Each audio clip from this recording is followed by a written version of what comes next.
tuweke ndani, hakikisha ndani ya wiki 3 tuwe tumeshapata. Mbunge wa viti maalum Mheshimiwa Happiness Ngwando amewataka wazazi kuwalea watoto wao kwa kuzingatia misingi ya kiroho ili kujenga kizazi chenye maadili mema na hofu ya Mungu. Rai hiyo ameitoa akiwa katika ziara yake ya kikazi wilayani Tunduru, ambapo pia amekabidhi tanki la maji na pampu kwa madrasa katika kijiji cha Nalasi.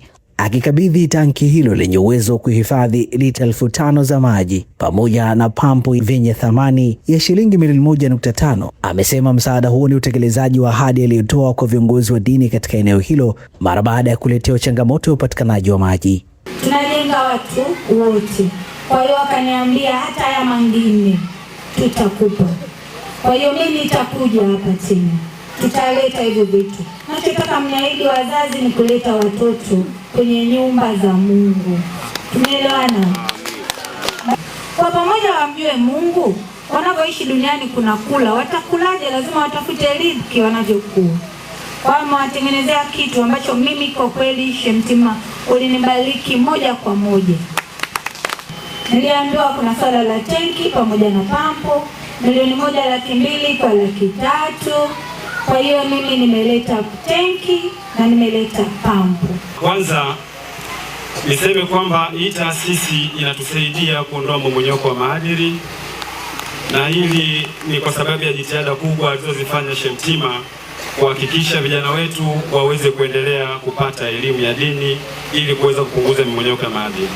Kikubwa ninachowaomba wazazi wenzangu, tujitahidi vijana wenzetu tuweze kuwaleta hapa waje kupata elimu ya dini, kwa sababu inatusaidia kuepukana na changamoto nyingi sana za ulimwengu. Lakini sambamba na hilo, nitakuwa na maneno machache kwa mheshimiwa mgeni rasmi. Mheshimiwa mgeni rasmi, taasisi hii ina kazi kubwa sana ya kutuondoa kwenye hatua ile ambayo sisi tulikuwa tumekuwa nayo toka zamani ya kupoteana kimaadili. Lakini kikubwa, mheshimiwa mgeni rasmi, huyu shehe kazi yeye aliyofanya hapa ni kubwa, lakini sambamba na hilo ana changamoto nyingi sana. Anatusaidia sana kutuokolea vijana wetu wasipotee. Vijana wanarudi katika maadili, wanapata elimu ya dini, wanakuwa na hofu ya Mwenyezi Mungu. Tunakuwa hivyo kama tunavyotambua hofu ya Mwenyezi Mungu inatusaidia kuepukana na changamoto za ulimwengu. Siku hizi kuna mambo mengi sana, watu wanapotea.